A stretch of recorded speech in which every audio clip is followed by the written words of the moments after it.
Today's video is about, dang it, I did it again. Why is that? We all have patterns that trip us up at times. I'm sure you've experienced doing something and it was not received very well, and you recognize it is a repetitive pattern. Sometimes we feel ashamed and judge ourselves as this is bad behavior. We really do want and do better. So why does this happen? Within our personality, and specific to each of our personalities, we have patterns that can be assets, and like everything else, the opposite of that, it can also be a liability, depending on how it is used. And for me, my two supporter personality, it is the helping pattern. Helping is fundamental in my personality. It's how I put my energy in the world, what other people value in me, and how I feel valuable to other people. As you've heard me say before, our personality is formed by about the age of 7, when we have formed beliefs based on the programming we have had that we need to act a certain way to get the most approval, love, and appreciation from significant people in our lives, generally our parents. These behaviors form patterns, and then they become roles in life with which we identify ourselves, and that is our personality. The patterns are also unconscious and are the way we react automatically. So when I see a situation where I believe I can help someone, I launch in.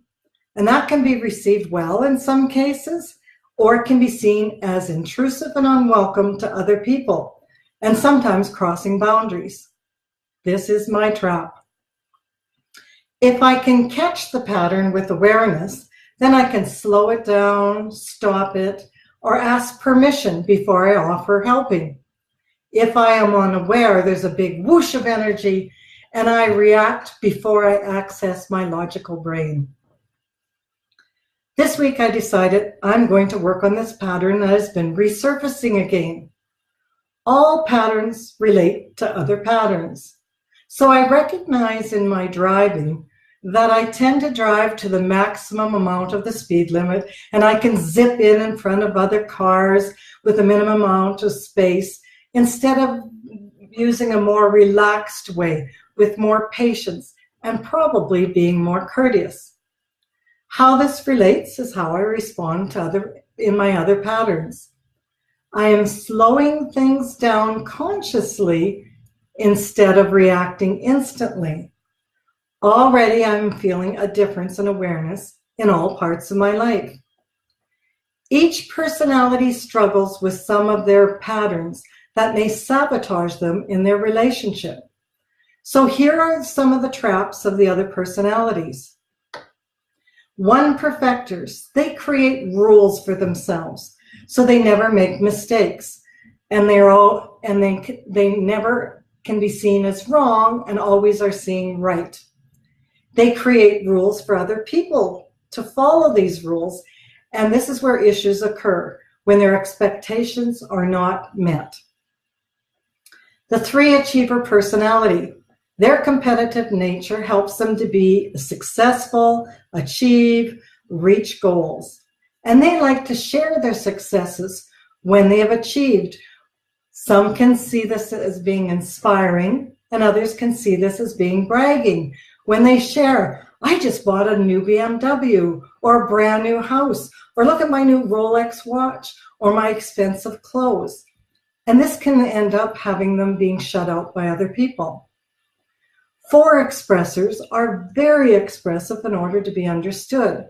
And generally this is done through high or intense emotions, especially when they're upset. And even when their emotions do not seem high to them and seem natural, they are generally over the top for others who may not know how to handle them and pull away or shut down. 5, contemplators. They like to handle life with logical solutions and have difficulty relating to emotional interactions, at least before they've had any growth. They can appear cool, unresponsive, and even unfeeling to those less logical and more emotional.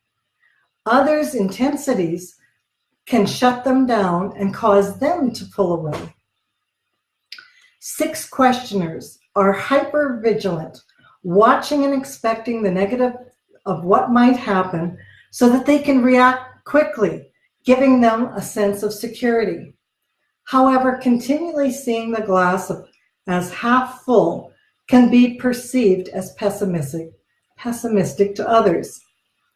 7 optimisters are spontaneous and focused on fun. They tend to be ignited about anything new or adventurous and rarely look at the consequences until after the fact. This can be seen as irresponsible, and this sometimes gets them into trouble with others. 8 asserters are natural leaders, and they tend to take control of situations and people. Others can feel overpowered with their big presence, strong energy, and decisive decisions, and that can be very intimidating for others. 9 peace seekers, excuse me. They feel they go along to get along with others, always seeking to maintain harmony and avoiding conflict. However, not speaking up and then resisting goes along often causes more conflict. As I mentioned, we all have patterns that we are unaware of that trap and trigger us. With awareness, we can work on these patterns to consciousness so that we can change them. It is our personality patterns in our relationships that can cause conflict and stress. Once we catch them or become aware of them, after we have done them, we can apologize. I'm sorry, you didn't ask for my help. When we know what is happening, why it is happening, and how to change it very specifically, then we can create connected, loving relationships. The more we work on awareness and shifting patterns, the less automatic they will become. And we will become more powerful and feel more in control of our outcome. My name is Eileen Head. I am a personality pattern relationship expert. Be sure to visit my website, eileenhead.com, to take advantage of the free personality quiz and book your free relationship clarity session, where I will assist you with understanding what's happening in your relationships and how to resolve issues. If you have any questions, feel free to contact me and we will chat. Thanks for listening today, and thanks for checking in. Hi Christine, hi Trudy, Alice, Amy, June, Glenda, Len. Thank you all for joining me today. If you have any questions, be sure to contact me.